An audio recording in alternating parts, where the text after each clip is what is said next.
24 counting day magic June 4 ചൊവ്വാഴ്ച രാവിലെ 5 മണി മുതൽ. നാളെ വിദ്യാലയങ്ങൾ തുറക്കുകയാണ്. നിങ്ങൾക്കറിയാം, സ്കൂളിലേക്ക് പാഠമെന്ന് പള്ളിക്കൂടം.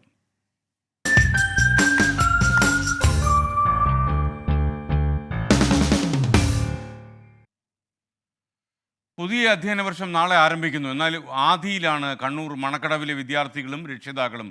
ഏത് സമയത്തും കാടിറങ്ങി വരുന്ന കാട്ടാനകളാണ് ഇവരുടെ ഭീതിക്ക് കാരണം. കുട്ടികളുടെ സുരക്ഷിത യാത്ര എങ്ങനെ ഉറപ്പാക്കുമെന്ന ആശങ്കയിലാണിപ്പോൾ മാതാപിതാക്കൾ.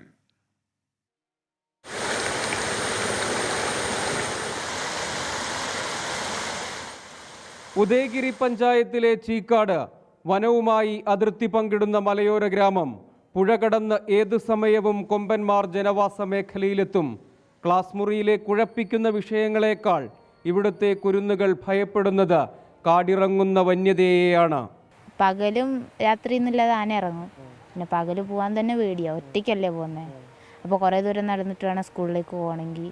പിന്നെ ഇപ്പോൾ സ്കൂൾ ബസ് എനിക്കില്ല. ഇപ്പോൾ ഈ പിള്ളേർക്ക് മാത്രമേ ബസ്സുള്ളൂ. ഞാൻ അക്കരെ ചീക്കാട് വരെ നടന്നിട്ടാണ് ഞാൻ പോകുന്നത്. ഞാൻ പിന്നെ രാവിലെ 7:30 ആകുമ്പോൾ പോകും. ആ സമയത്തൊക്കെ ആനയുണ്ടെങ്കിൽ പിന്നെ പെട്ടുപോകൂലേ. ആശങ്കയൊഴിഞ്ഞ നേരമില്ല. പേടിക്കേണ്ട സാഹചര്യം തന്നെയാണ്. നമുക്ക് ഇപ്പം രാവിലെ ആയാലും ഇപ്പം 8 മണി 8:30 ആകുമ്പോഴത്തേക്ക് വണ്ടി വരും. ആ സമയത്തായാൽ പോലും നമുക്കിപ്പം പുറത്തേക്ക് ഇറങ്ങാൻ പറ്റാത്ത അവസ്ഥയാണ്. എന്താ പറയുക, നന്നായി അതിലേക്കൂടെ വണ്ടിയൊക്കെ ഒരുപാട് വണ്ടികളും ആൾക്കാരൊക്കെ പോയതിന് ശേഷം മാത്രമേ നമുക്ക് അങ്ങോട്ട് കടക്കാൻ പറ്റുന്ന അവസ്ഥ. പിള്ളേരെയും കൊണ്ട് പ്രത്യേകിച്ചിട്ട് പെട്ടെന്ന് ആന മുന്നിൽ വന്നാൽ നമ്മൾ എന്ത് ചെയ്യണം എന്നുള്ള അവസ്ഥയിലാണ് നമ്മളുള്ളത്. അപ്പം സുരക്ഷിതം ഇല്ല, ടെൻഷൻ, എന്നും ടെൻഷനാണ്. മണക്കടവ് മുതൽ അപ്പർ ചീക്കാട് വരെ വൈദ്യുതി ഫെൻസിങ്ങിന് പദ്ധതിയായതാണ്. എന്നാൽ ഫലപ്രാപ്തിയിലെത്തിയിട്ടില്ല.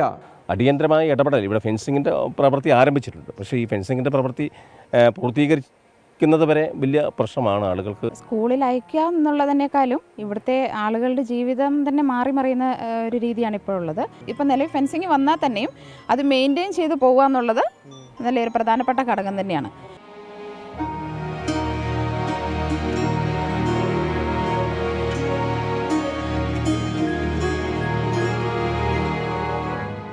എല്ലായിടത്തെയും കുരുന്നുകളെ പോലെ സ്കൂളിൽ പോകാൻ പഠിക്കാൻ ആഗ്രഹിക്കുകയും പ്രയത്നിക്കുകയും ചെയ്യുന്ന കുരുന്നുകളാണ് ഇവരും. ഉദയഗിരി പഞ്ചായത്തിലെ ചീക്കാട് മേഖലയിൽ വന്യമൃഗശല്യം, യാത്രാക്ലേശം എന്നിവയെല്ലാമാണ് ഇവരെ പ്രതിസന്ധിയിലാക്കുന്നത്. കാണേണ്ടവർ കാണണം, കേൾക്കണം.